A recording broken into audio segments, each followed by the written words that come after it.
All right, welcome to this explainer. Let's jump right into a really fascinating hardware mystery today. So picture this. You've just built a brand new, incredibly powerful server. You plug in your trusty USB stick to install your operating system, and the whole thing completely falls apart. I mean, naturally you blame the software, right? Or you blame the USB stick. You try Balena Etcher, then you swap to Rufus, then maybe Ventoy, you're swapping ports. But what if the software is completely innocent? Today, we're looking at how a fresh operating system installation can actually unmask a deeply unstable hardware configuration, and how you can go about fixing it without completely losing your mind in the process. So here's the inciting incident that really sets the stage for us. We have this highly frustrating, yet honestly incredibly common scenario. A builder attempts to install Proxmox on a top-tier flagship machine, and it just starts throwing bizarre errors, it freezes, it crashes. Sometimes it even gets to like 91% before completely locking up, which is a failure perfectly designed to break your spirit. But sitting right next to it is a much cheaper, older budget PC. The builder takes that exact same Proxmox USB stick, plugs it into the budget machine, and it installs flawlessly. Doesn't even break a sweat. Look at the sheer contrast here. On one hand, we have a pretty tame ASUS TUF Z790 build with an Intel i5-12500, 64 gigs of RAM, and a mid-range GPU. It took the installation perfectly. And then, on the other hand, our so-called monster PC, a flashy ProArt Z790 tower, an i9-14900K, 128 gigs of Corsair DDR5 memory, an RTX 4090, and a massive 1,000-watt power supply. You know, you pay flagship money, you expect flagship results. Yet, this machine was behaving like it was straight up haunted. The builder even tried swapping RAM from a Lenovo workstation and physically pulling out the 4090, but the crashes just kept coming. Which brings us to a really harsh realization. When you start seeing shifting error patterns, random freezes, and scary messages like kernel stack is corrupted, you've got to pivot. It's no longer a bad USB drive, because the truth is unstable new hardware literally turns a clean build into a crime scene.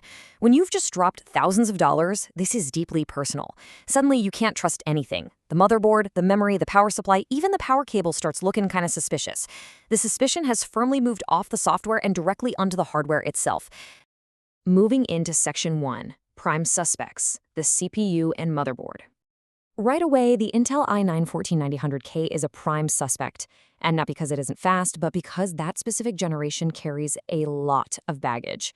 As the source material puts it, it's basically a rocket engine with paperwork.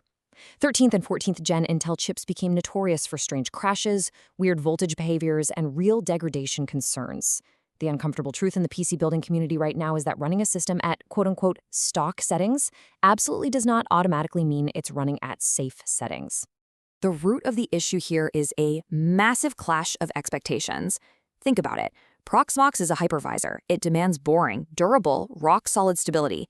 But consumer motherboards, especially high-end ASUS boards, are built for gamers. They want that silicon swagger.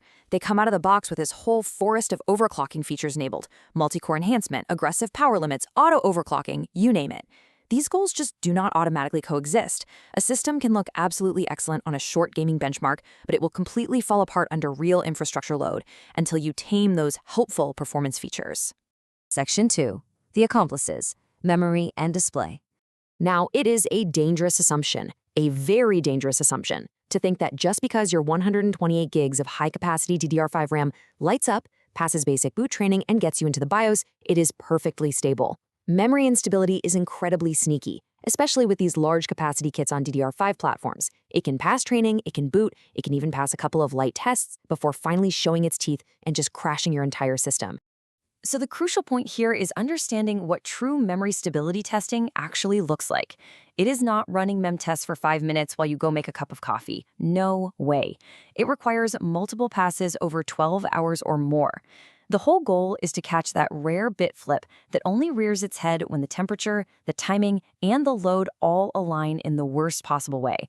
When a Linux installer throws an error like kernel stack corruption, that is a massive red flag that your memory frequency is simply way too ambitious for the platform.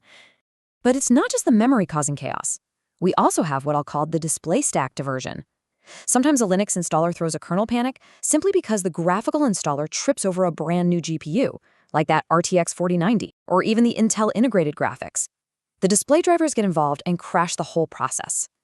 That's exactly why tweaking display settings, like using the no mode set parameter, doing a text-only install of Proxmox, or even installing Debian 13 first without a desktop environment, are totally reasonable ways to bypass a graphical crash. But as we'll see, bypassing a crash definitely isn't the same thing as fixing it. Section 3. Testing like a mechanic. To solve this, you have to follow what we call the brutally sensible reset path. It's a completely unglamorous, boring checklist. You update the BIOS. You load the defaults. Disable ASUS multi-core enhancement. Force the motherboard to use Intel baseline settings. Disable XMP so your RAM runs at those boring, slow JEDEC speeds. Remove the graphics card entirely. Test with just one single stick of RAM to reduce the load on the memory controller. Remember, having the latest BIOS does not mean you have a safe configuration until you go in there and manually turn off the auto-overclocking. Intermittent problems are absolutely the hardest to track down. When frustration takes over, the trap we all fall into is trying to change 6 things at once. You swap the RAM, you pull the GPU, change the BIOS, and reflash the USB all at the exact same time. Well, if it works, you have no idea what actually fixed it. Methodical testing is boring, for sure, but it's boring because it works. Confirm the failure, change one part or setting, test it. If the failure returns, undo that change before trying the next thing. That is the only way you separate coincidence from the actual root cause. And hey, keep this in mind. Surviving the installer is false comfort. Using a text mode installer might dodge that first crash, sure. But if your CPU, your RAM, or your power delivery is fundamentally unstable, the machine is still going to panic on a random Tuesday under a heavy backup load. You have to prove the hardware is stable outside of Proxmox. Boot into a live rescue environment like System Rescue. Stress the CPU, stress the memory, watch those temperatures. If the system falls over there, well, Proxmox was just the messenger getting blamed for the fire.